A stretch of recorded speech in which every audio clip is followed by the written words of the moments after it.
gabi po sa inyong lahat. Hi! Nako. Okay, magandang gabi po sa inyong lahat. I'm Tony Aquino of DZMM Radio Patrol sa Istrenta, and I'm so glad to be here.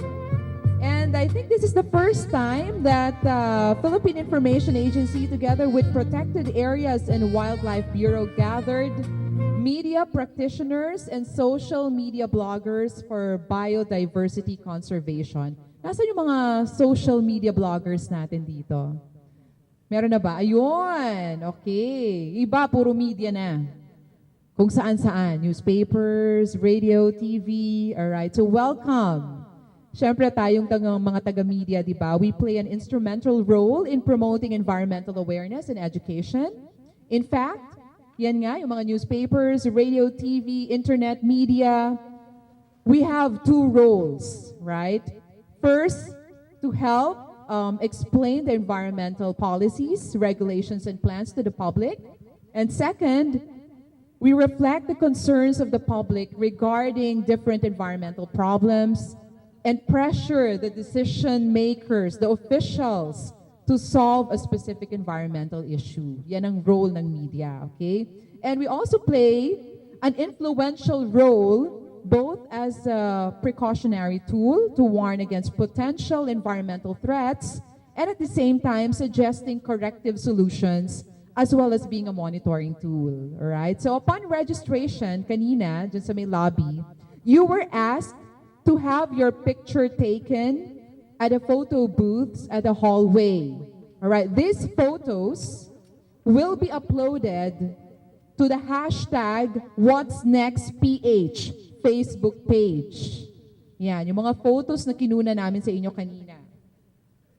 So, using your mobile devices, we encourage you to log on to your Facebook, Instagram, Twitter, Pinterest, yun lang, no? Then upload your photo because the more photo likes will win any of our major prizes. Yan, meron tayong mga pamimigay mamaya ng mga prizes. So yung pinakamaraming likes sa mga photos na i-upload nyo sa inyong Facebook, Instagram, Twitter, and Pinterest account, yan, yung pinakamarami mamaya i-announce natin kung sino ang mananalo ng mga prizes, okay? And to give us details about the campaign for biodiversity, may we call in front the Director of Protected Areas and Wildlife Bureau. Ladies and gentlemen, how about a big hand for Director Teresa Mondita S. Lim.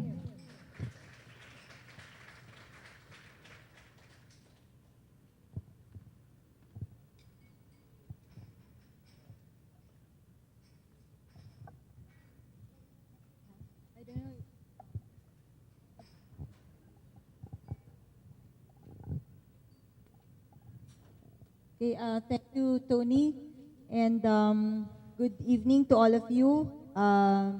Director General Jose Marie Ocñena, good evening, and to everyone who are here. We're pleased to welcome you to this Bloggers Night. It's actually kind of, although I have a Facebook account, I don't have a Twitter account. And I have an Instagram, but I'm not very active in pursuing it. I thought that perhaps instead of a speech, I would show a presentation on about our biodiversity so that you can better understand what it is. It has been very difficult. We're a small agency in the whole government bureaucracy. And talking about biodiversity has been sometimes very difficult, or marketing biodiversity has been very difficult for us because not a lot of our kababayans understand what biodiversity really means. But it's an asset, and it's what the tourism industry is now promoting. So this is actually some presentation which I did with DOT a few months ago. Next slide. So just to give you an overview of what biodiversity is. Next slide, please. Okay. So it's the variety of species we have on Earth. No? This is okay. So it includes not just the species, but also ecosystems and genetic resources. Next. Okay. Okay. So sometimes people, when you hear about biodiversity, they think that we're just talking about animals and plants. But when we say biodiversity, it includes a variety of ecosystems we have. That means the marine, the forest, and our wetland ecosystems, our freshwater ecosystems are also part of our biodiversity. And then the ecosystem services that they provide are large. They provide provisioning, regulating, and cultural services aside from supporting services as well. Next slide, please. Provisioning includes fresh water because the forest is an ecosystem that's part of our biodiversity. Medicines, they're now discovering certain plants and even from the conus, from the shell in our marine ecosystem that are very important in producing certain substances that can heal and that can provide medication for some diseases. And then we have fiber also that can be used for certain materials, no, for clothing or for livelihood. Next. Provisioning also includes fish. Our marine ecosystem provides fish and honey. Also is one of the products from our biodiversity. And when I talk about biodiversity, I refer to what we have in the Philippines. There is honey that's being produced by our native bees that feed on the Nara flowers. And they have a unique taste, no? Unlike the honey that you buy that come from the other countries, no? And then butterflies, we have a robust industry that are producing in Marinduque. So that's also part of biodiversity. We have unique species of butterflies that the communities are already starting to tap for. We have papered butterflies which we sell. In other countries, they're already creating livelihoods for the butterflies that they have. And here in the Philippines, we have unique species. And then we don't catch them and kill them. They have a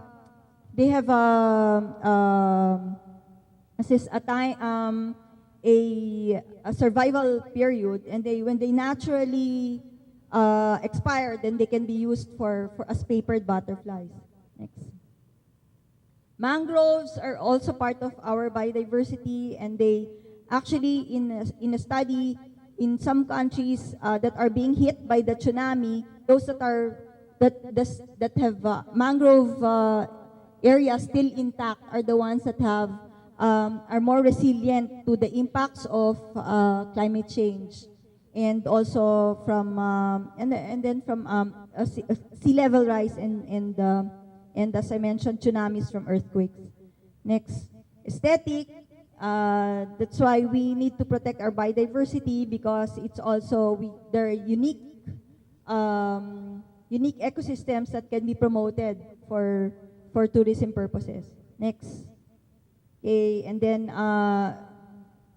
there are certain activities also that actually rely on the natural ecosystem as an attraction. Okay.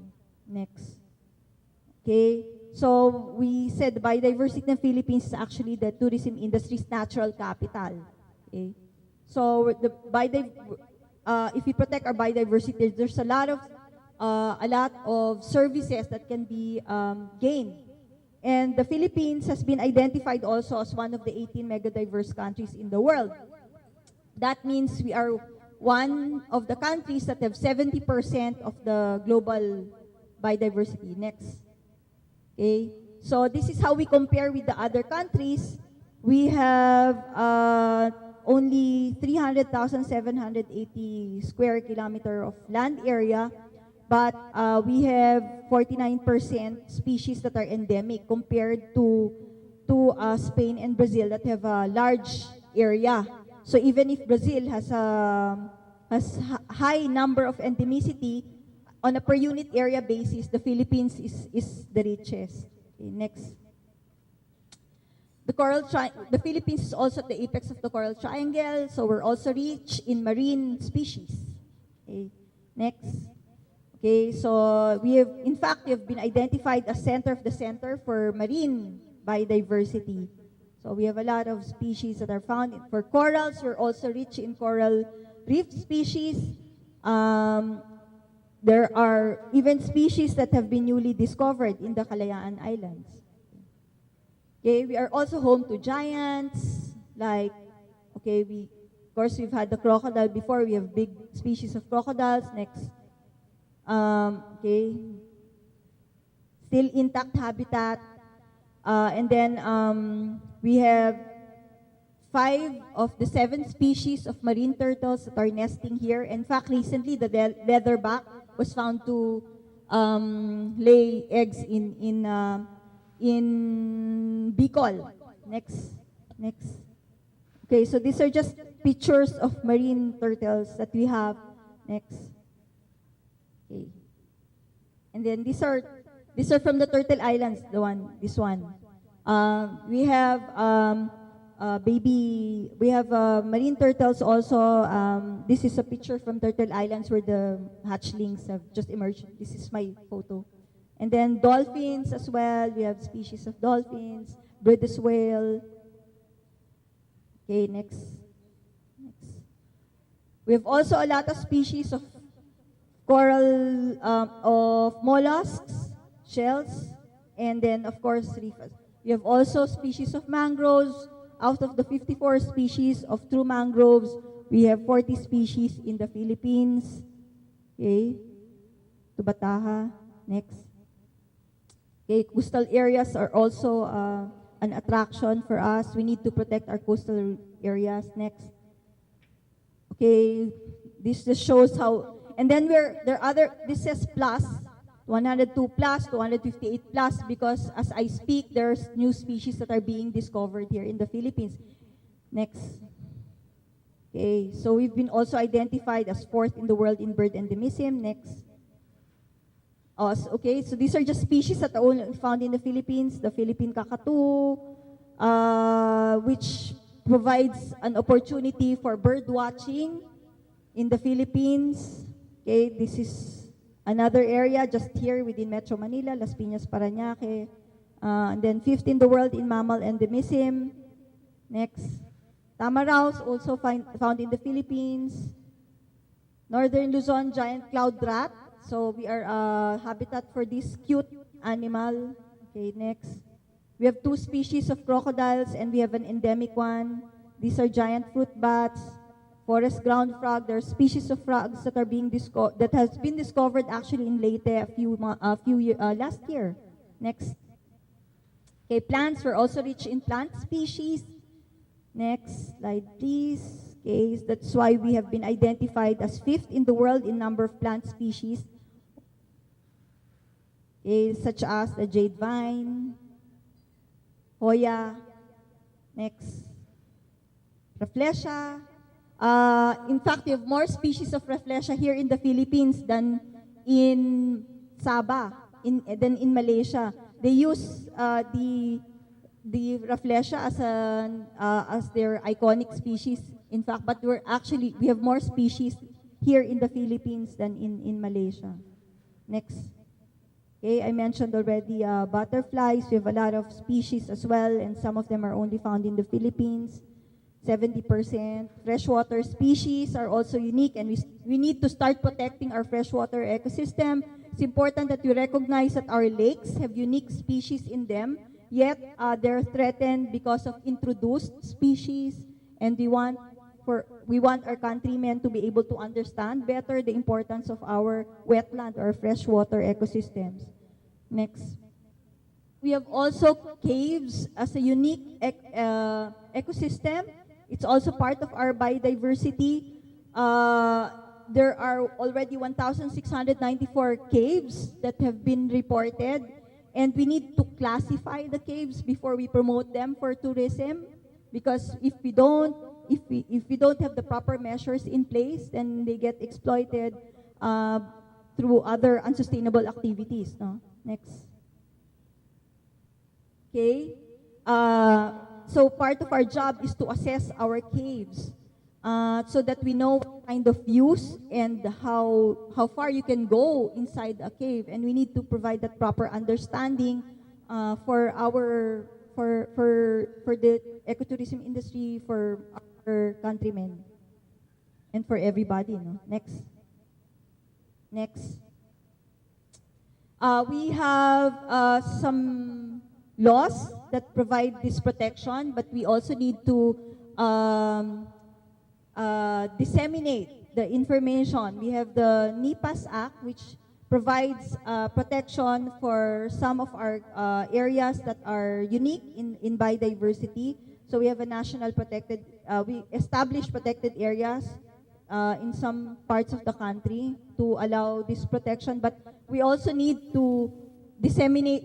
We need to have a more participatory approach. We have the local government that are also part of the management regime over certain protected areas. Next slide, please.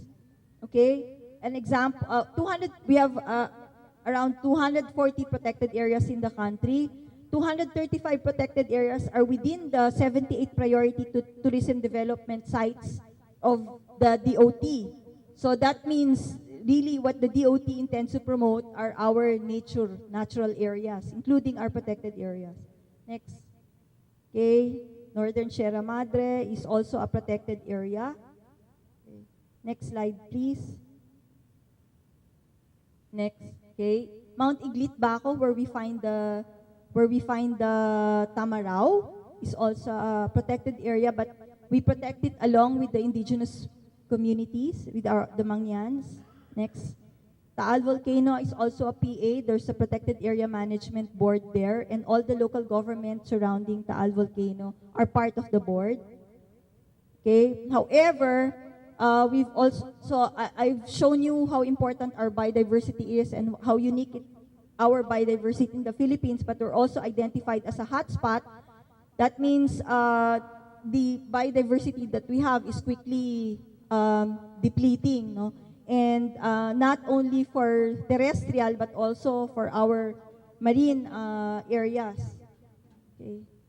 Right, so our marine areas, actually we some of the indicators that we're having some problems with our marine environment is the crown of thorns, which part of which we also have some activities to control it. Next. And this is an actual photo, that one.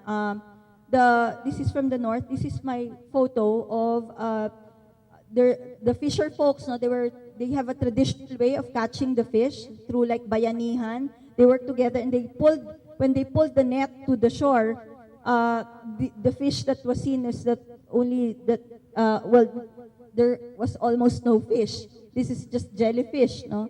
So there's some urgency in protecting our biodiversity, because it's our natural asset. It's for ecotourism, it's for food production, it's for livelihood, it's for survival. Okay, next. Okay, so anyway, we know that ecotourism may be able to provide livelihood for a lot of our communities. It's one of the consistent developmental activities that we also want to promote, but we also want to promote ecotourism responsibly. We want to make sure that we are ready for the tourism industry influx. Next. Okay, so just before I end, this is one of my favorite quotes. I'd like to share a revelation that I've had during my time here. It came to me when I tried to classify your species, and I realized that you're not actually mammals. Every mammal on this planet instinctively develops a natural equilibrium with the surrounding environment, but you humans do not. You move to an area and you multiply and multiply until every natural resource is consumed, and the only way you can survive is to spread to another area. There is another organism on this planet that follows the same pattern. Do you know what it is? a virus. Human beings are a disease, a cancer of this planet. You're a plague and we are the cure. It's from Agent Smith. But I do hope that through this blog, we will not be viruses. Instead, we can be the cure so that we can prevent we can all work together to protect the remaining biodiversity in the country. Okay, so I guess that's the end of my presentation. Thank you very much and hope to interact more with you after this. Right, thank you very much, Director Lim. Totoo yun eh, hindi masyadong lahat ay naiintindihan kung ano ang biodiversity. But with that presentation, well, mas naintindihan namin ngayon that we know that it is essential to sustaining the living networks and the systems that provide us all with health, food, wealth, fuel, and the vital services our lives depend on. Pero, nakita natin, we have a rich diversity, especially Philippines, di ba? But it is being lost at a greatly accelerated rate because of human activities. So to make us appreciate what we can do to help save biodiversity, may we call on stage the Director General of Philippine Information Agency, Mr. Jose Marie M. Oquiñena. Thank you.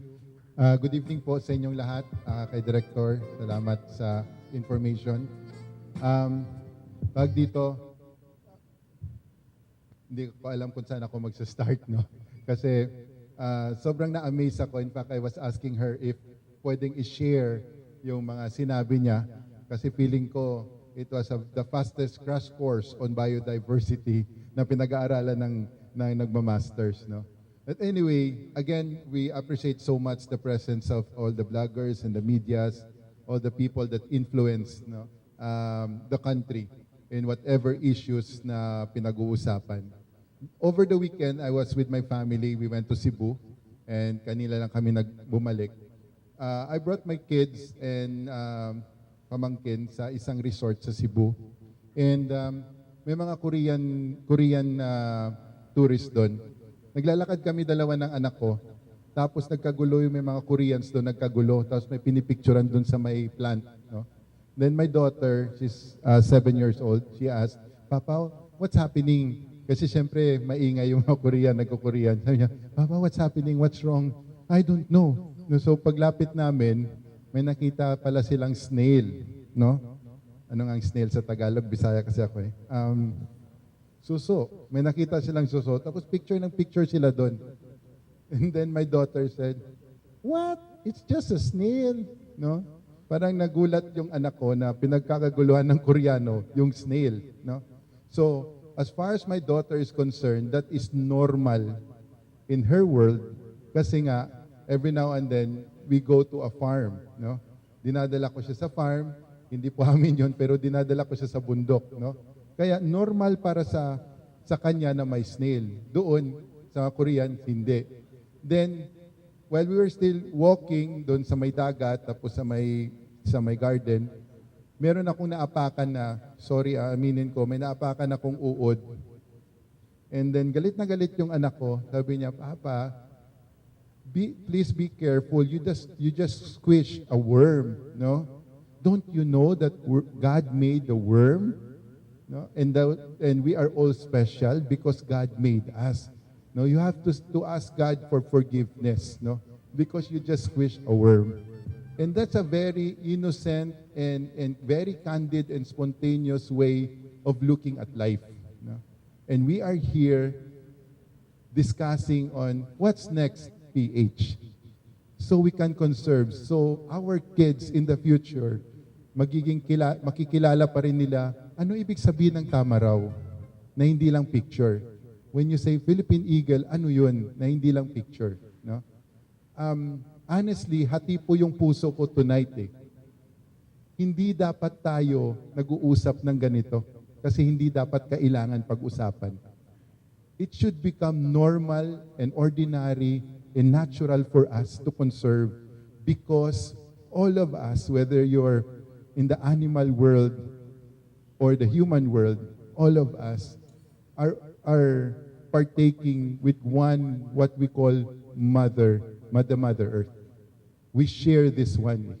So we should not behave, and I like the poem, we should not behave as if we are the most superior among the animals or mammals. And we can decide whether they should continue or not. No? Kaya hati po yung loob ko ngayong gabi, dapat ba ito pinag-uusapan? But yes, we just came to a point na sana this is still a point that we can return. No? That we can still conserve. No? Kaya tonight really, I'm hoping that this will be a start of a journey na tuloy-tuloy. I was telling Nicole, saan si Nicole? I was telling Nicole kanina, sabi ko, why don't you suggest to your director, and I'll say this openly, maybe once a month we can gather, not to have buffet once a month, but to have coffee once a month and talk about the next steps of the next PH. No matter how small, no matter how big, we have to grow in numbers in this. Because this cannot be left to the hands of lawmakers only. No offense, no? But this has to be in the hands of everybody. And this cannot be a one-time launch where we gather people who are influential and say, pwede ba gawin natin to? Hindi dapat to pinapakiusap eh. Because this has to become normal and natural. And I don't want to see my grandchildren one day seeing a snail at pinagkakaguluhan din ng mga apo ko. Wow, snail, ano to? No? Kasi dapat natural siya at normal. Now, I like to share a story na may isang tao, may isang pangit, kausap niya yung diwata. I think he just released the diwata, the fairy, from bondage. And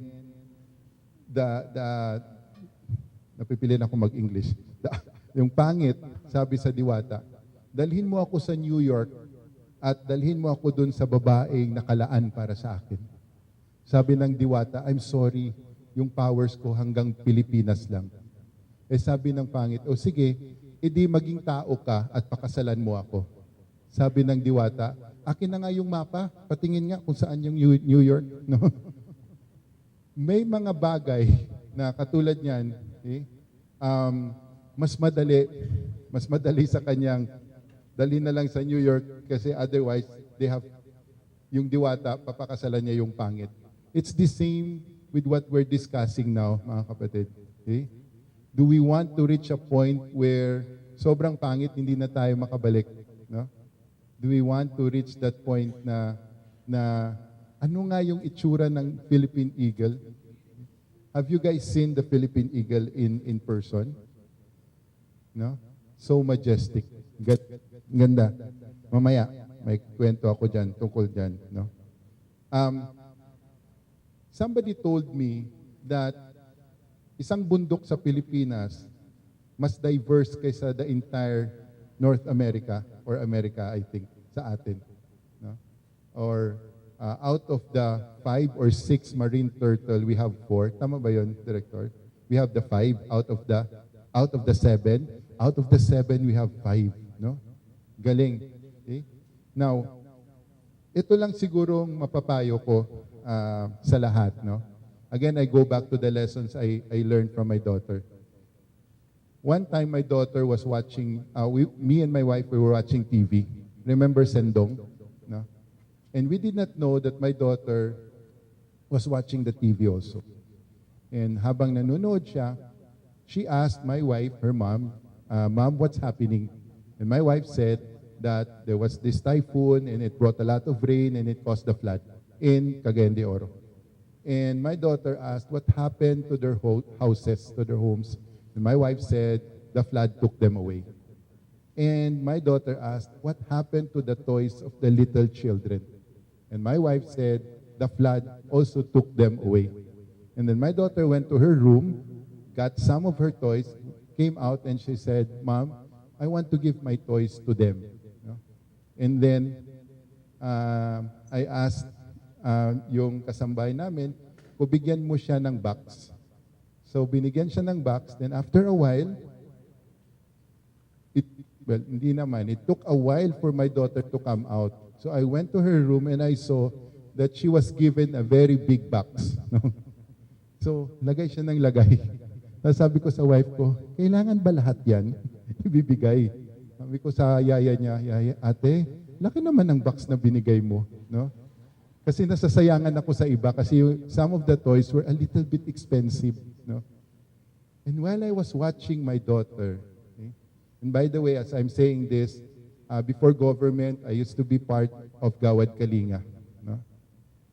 And I'm used to giving to the poor. And yet, watching my daughter give her own toy, no, it gave me a fresh reminder that when you have to give, you don't count the cost. Okay? And I was so amazed that my daughter at that time, 5 years old, was doing that. You know why I'm sharing that to you tonight, my brothers and sisters in media? It has nothing to do with biodiversity, but it has a lot to do with the power of the images, of the things that we write, of the images we flash on TV, in the internet, etc., etc. For a 5-year-old to be driven to a point of giving what is most important to a child, if we can inspire a 5-year-old to do that, then maybe together we can ignite a nation to do this. Okay? Klaro ba? No? And we have to take this as our, what I call, a common ground. No? Because we're all in media, we're all in social media, we might have different opinions on many, many issues, from politics to otherwise we can have. But I hope when it comes to biodiversity, this will be one of our common ground. Whether lawmakers will act or not, this should be our common ground. No? Sabi ko nga sa iba, a lot of people will say, when you ask them, what do you stand for? They will say, I'm pro-God, I'm makabayan, maka-Diyos, maka-mahirap, maka-kalikasan. No? But please add something to those words tonight. Okay? If you're maka-Diyos, makabayan, makakalikasan, makamahirap, sana maka-deliver din tayo. No? Kasi everybody can say, I'm makakalikasan, but who can deliver? Who can deliver a promise? No? Kaya sana magpa-picture tayo doon sa likod. No? Meron dyan daw parang pledge, pinipicturan ka. And I wrote, I promise to conserve for my children. No? For my kids. Because unless it becomes personal, then everything is academic. No? We should also develop, not just learning from this, don't just develop an intelligent mind, but to have an intelligent heart, to feel for what we're standing for. No? Second, what's next, Philippines? And this is for the PAUB and PIA is here, and I hope we all help this. Let's build the successor generation to do this also. What I'm saying is that I heard from somebody who has a doctorate on climate change. He said, you know, Mary, there's enough study to know what's wrong with the world or with the globe. No? And there's enough study to know what to do, to address. But somehow, nobody's talking about building the successor generation that will take action to do it. Most conferences now, people gather and they talk about new discoveries. But nobody organizes a nation or the successor generation so that the sins of our father will not be inherited by our children. No? Because somebody long time ago decided that wearing the skin of animals looks good, and they started to do that, and it became a booming business. Long time ago, somebody said that wood is the best way to make your furnitures and your homes, and they forgot to plant.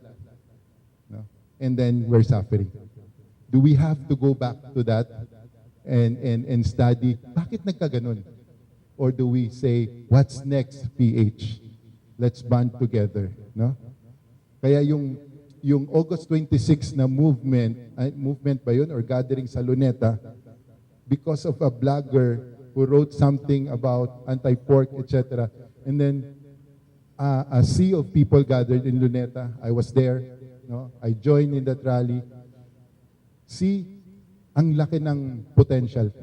What if somebody will say, let's put an end in destroying our environment. No? And number 3, if FB or social media can change government like Egypt and others, I'm sure it can build the consciousness of the nation. Yun lang lagi kong tinitignan.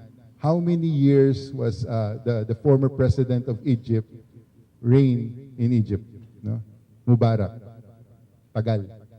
And yet, with a few posts in FB, it ignited a revolution that changed a 40-year-old or 40-plus-year-old presidency or dictatorship.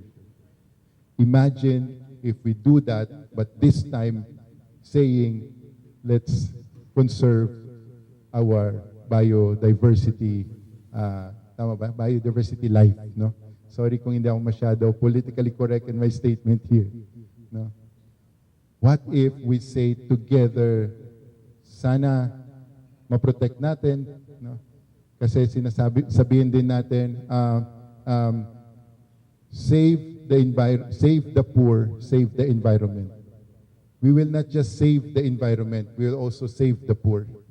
Kasi minsan yung nagpuputol ng kahoy, for them it's survival, for us it's conservation.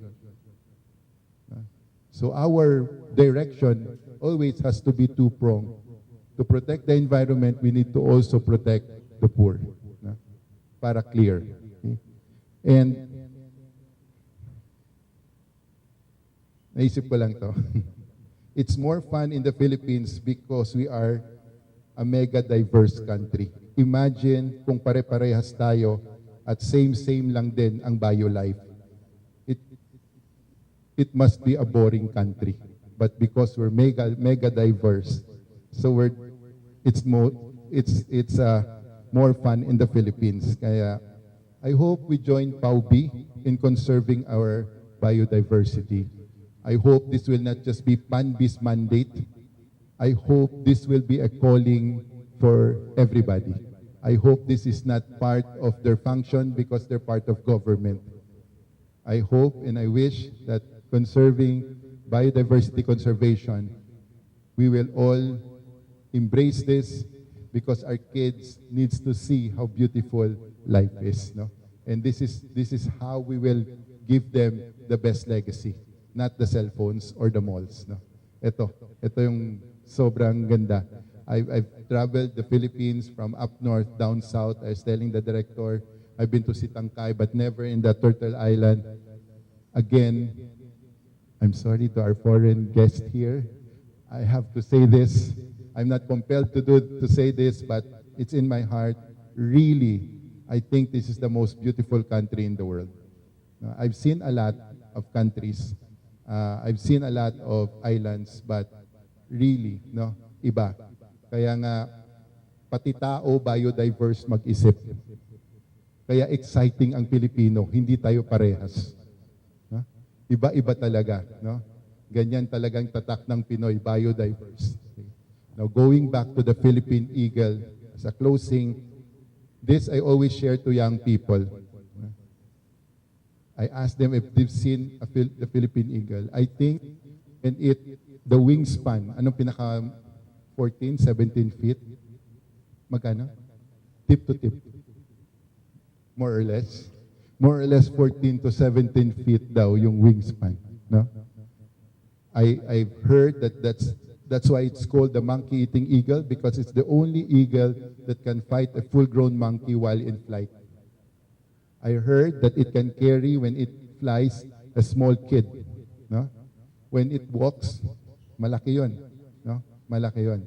At they drag their wings because sobrang haba. And very keen eyesight. No? Very, very strong. There is a purpose why God, our Creator, assigned the Philippine Eagle to the Philippines. You know why it's called the Philippine Eagle? No? Well, because it can only be found in the Philippines. No? That's why it's called the Philippine eagle. You know why it was assigned here? Because one day, God knows that one day the Filipino will lose something. Hindi yung galing, hindi rin yung ganda. We will lose something, and that is our confidence in ourselves because of the things that happened in our history. The Philippine eagle is to remind us, look at that eagle, that is who the Filipino can be, no? That if you just spread our wings, we can fly as high as we can. That when we fly, because of our strength, we can carry with us the poor para walang maiwan. Because we're so strong, we can actually lift this country together. And the Philippine eagle has a purpose, not just because it has nowhere to stay in the world. It has a purpose to remind the Filipino, yes, no? We can actually reach our destination together as long as we don't pull each other down. Okay? That's the reminder. When I was small, I was told that the national bird was Maya. When I was growing up, something changed along the way. Kaso media tayo lahat, baka i-quote nyo ako. Nag-change yun. I don't know why. No? Nagpunta po ako sa ibang bansa, nakita ko may Maya din. Sabi ko, walang ya. May Maya din dito. Hayop. No? Akala ko, if you declare something, pambansang something, dyan lang yan. Na-realize ko, meron ding Maya sa iba. Tama ba, Director? Meron din. Sabi ko, bakit ganon? And at some point, naging Philippine eagle. Siguro somebody dictated that our national bird will be Maya. Okay? Kasi mas maliit yung eagle nila. I'm not anti-anything, but akin lang to. No? Sa akin lang to. Maybe somebody who has been threatened that the eagle of the Philippines is bigger than any eagle in the world. Okay? They don't like that our bird is bigger than their bird. No? Kaya they wanted us to have the Maya. Kaya mga kapatid, when you write about tonight's gathering, write it also in such a way that it is a promise to our next generation of Filipinos that they will always see a free Philippine eagle bird flying out there. That one day we can restore our forest, because that's very important. That one day our kids will not go crazy just seeing a simple snail because it's normal for us. That one day the lolongs in Agusan, the mangroves in Siargao Island, no, will not be concentrated in one area, because everywhere it will be like that. No? And I hope that one day we will continually continue to be the center of biodiversity in the world. Okay? I hope we take that as our, not challenge, but our mission in life. No? Kaya, again, I extend this invitation that I hope we do this once a month. No? Not the buffet, Director. Huwag kang mag-alala. No? Kahit once a quarter, okay na to. But once a month, kahit coffee lang, and we share what have you done for that month that you can say, I saved one turtle.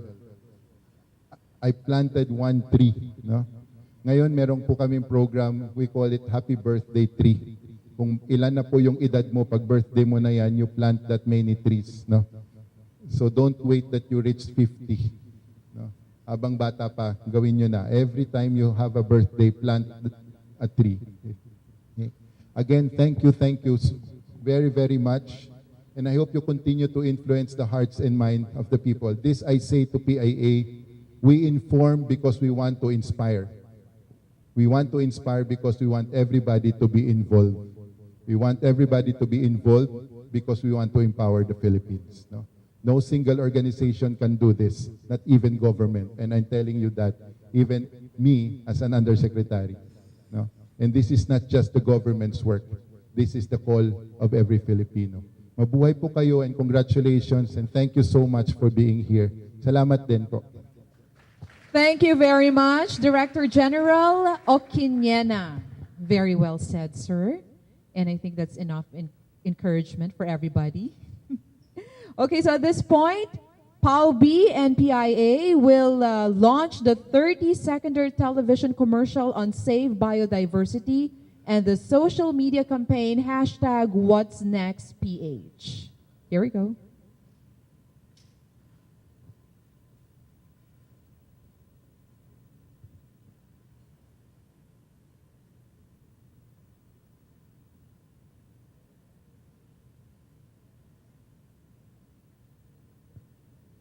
Change Commission, we have with us Kester Yu. Please stand up so you can be recognized. Okay, hi. Reality Project, Rodney Gali. Hello. Okay, from Papa Leng's Amazing Animals, we have with us Donald Pagulong. And kasama rin natin, joining us tonight, the CEO of Forward Solutions, Mark Olivier Cayo. And from Rappler.com, we have Pia Ranada. Right. So, are we ready? A 30-second television commercial on Save Biodiversity and the social media campaign hashtag whatsnextph.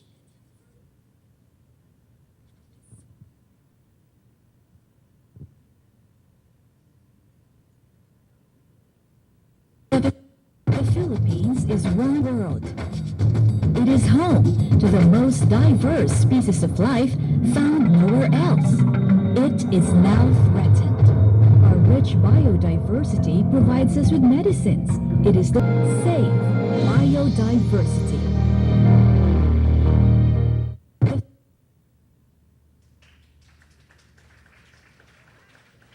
Rich natural resources by logging on to Facebook, Twitter, Instagram, and Pinterest and sharing hashtag whatsnextph. So bakit nga ba hashtag whatsnextph? It is a question for us to answer after hearing about biodiversity tonight.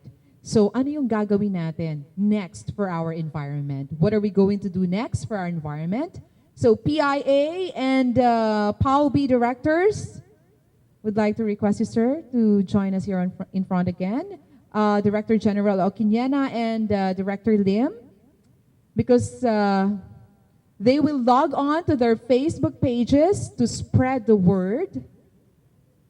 And what you will see on screen in a few seconds are their names appearing on the community page of hashtag whatsnextph. All right? So, yan na. Post na, post. What's next, PH?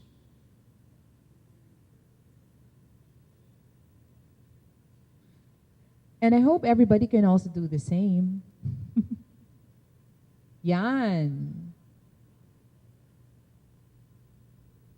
Uy, may picture na kagad.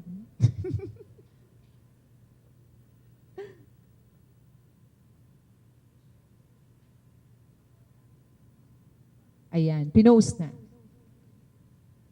Success.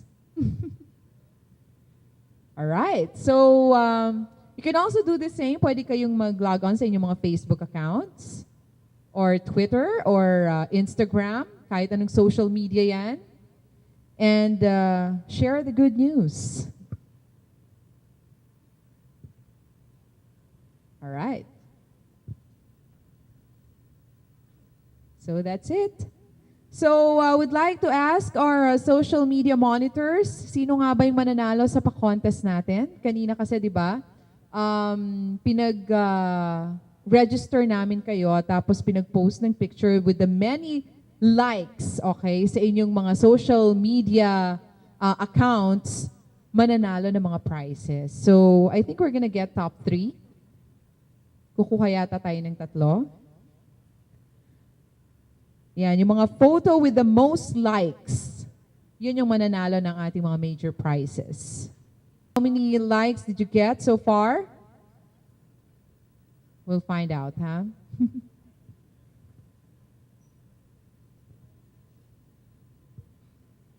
So are we Ready with that? Mel? Can we announce the winners?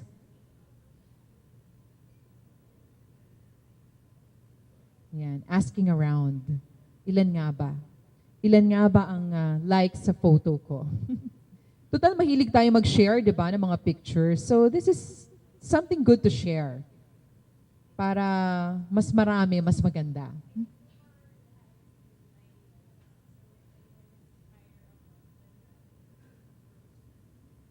So far daw, come here.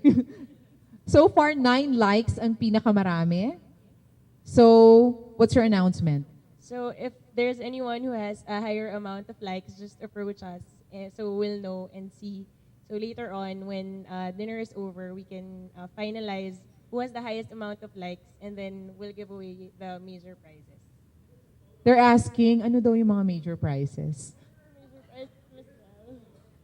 Mamaya, surprise yon. Surprise para sa inyo. So, if there are more than 9 likes, okay, approach na lang. What's your name? Sorry? Nicole. Alright, you just approach Nicole para kayo yung mabigyan ng premyo. Okay. So, thank you very much. That's it, media and social media friends, for coming tonight. We hope that individually we will do our share for the environment, and collectively we will save biodiversity. So, I think you're hungry. Dinner will be served in a while. So God bless us all and have a nice dinner. This has been Tony Aquino.